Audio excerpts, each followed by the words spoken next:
I would say you need employee participation. It's simply, I think it's an important tool to deploy in creating a sort of the culture of ownership. So there are a lot of flavors, but let's limit ourselves to stock appreciation rights, to stock options or share options, and depository receipts. So depository receipts, what we do here is basically we allow people to participate financially as a shareholder would, but without giving the participant, the beneficiary, the voting rights that a shareholder would have. So what you typically do is you incorporate a foundation, shares are issued to the foundation, and the foundation issues depository receipts to the employees. So what we do is here we separate voting power and sort of financial rights. And the main reason for this structure is indeed to make that separation. And you want to reward your employees, but you probably don't want a general meeting with the 10 or 20 employees that need to attend and have a say as well. So the main advantages of depository receipts is that they're the most tax efficient structure from the perspective of the employee. So they're taxed as capital gains, which is only a few percent. The downside here is, or what they need to do is they need to actually buy those shares or depository receipts, and then against the market value. So and that can be a hurdle. So there are ways to circumvent this. For example, the employee could borrow the amount from the company, but that's risky, and especially for startups, a lot of them go belly up. And if you borrowed from the company and the trustee and the company goes bankrupt, and a trustee is appointed to liquidate the company, the trustee will demand repayment of the loan, and that's a risk that an employee should not take.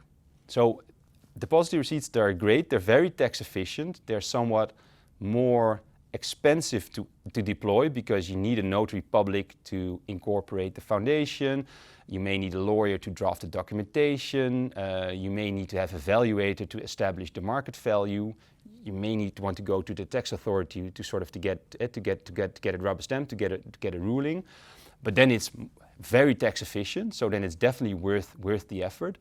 But it won't work, and it won't work or doesn't work properly anymore once the company really has taken off.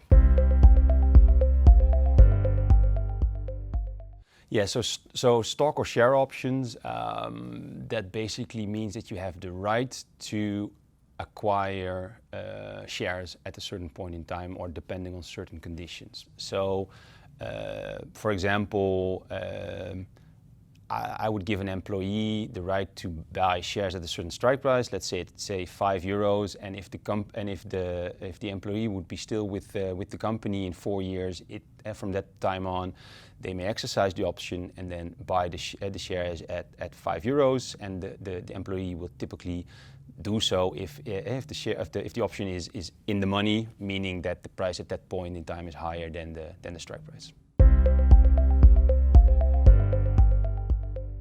So the advantage of share options is that it's quite easy to deploy. Basically, you would have a simple contract in which you would write down the amount of options and to how many shares it would relate, the strike price, and the conditions under which it can be exercised, and so on. So it's easy. The main disadvantage is tax treatment. So if you grant options to an employee, the amount they will receive will be taxed as income.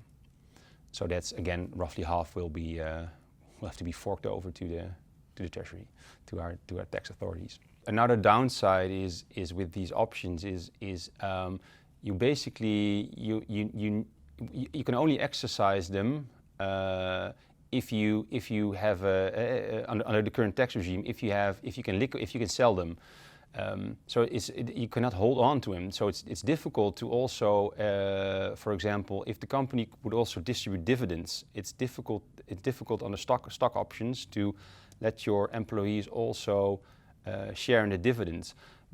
Because of the way they are taxed, basically if the strike price is lower than the market value, you need to pay your income taxes, and most of the people won't have, especially if the spread is quite big, most people will not have the means actually for the cash out, to pay for the stock options, to pay for the income tax, which means that people can only exercise their options if they have a buyer.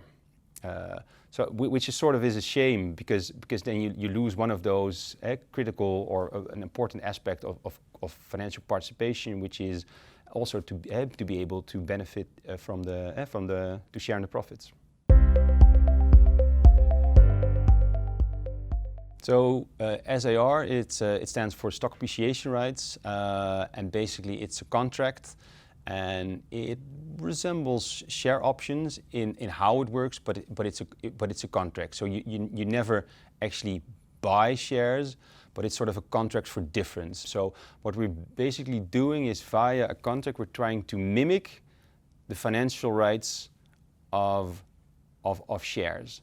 So, for example, you have an exit-geared stock appreciation rights plan, and that the basic gist of it will be that you get stock appreciation rights at a certain point in time, and then, for example, if the exit takes place, we will look at the appreciation of the value, and that's stock appreciation. So we'll look at how the value of the shares has appreciated, and then you get a bonus based on the appreciation.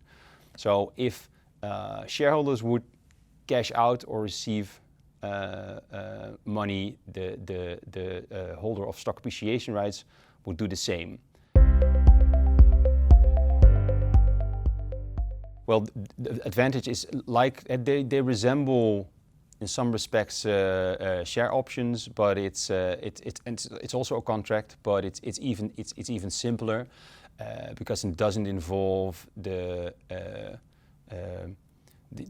acquiring and selling of any shares. Basically, you settle in cash. The main difference with options is that the options, you exercise the shares and you sell the shares to someone else, and then you get paid by that other person. With the stock appreciation rights, you exercise them virtually, and then you settle with the company. So the company pays you the money as a bonus. So a disadvantage would be, so if SARs would be really truly sort of be treated the same or structured the same as share options, for example, if it would be possible to exercise your stock appreciation rights after a certain period of time, and that can lead to troubles for the company, because what it means is, for example, that if you've awarded a lot of stock appreciation rights to employees, and they all sort of become exercisable at the same time, you'll have huge cash out, and the company obviously would need to have the liquidity actually to make do on its promises. So you need to clearly think about when these SARs are exercisable, because it's not someone else that is paying for it, but it's the company itself. You don't need to pick one, you can pick more than one. So my personal conviction about how you should go about it when founding a firm is, I personally believe in terms of the package that employees should receive. It's indeed fixed, bonus, and equity or equity-like. So I would deploy a variety of SARs for everybody who sort of gets a contract for an indefinite period or has proven that he's worth it.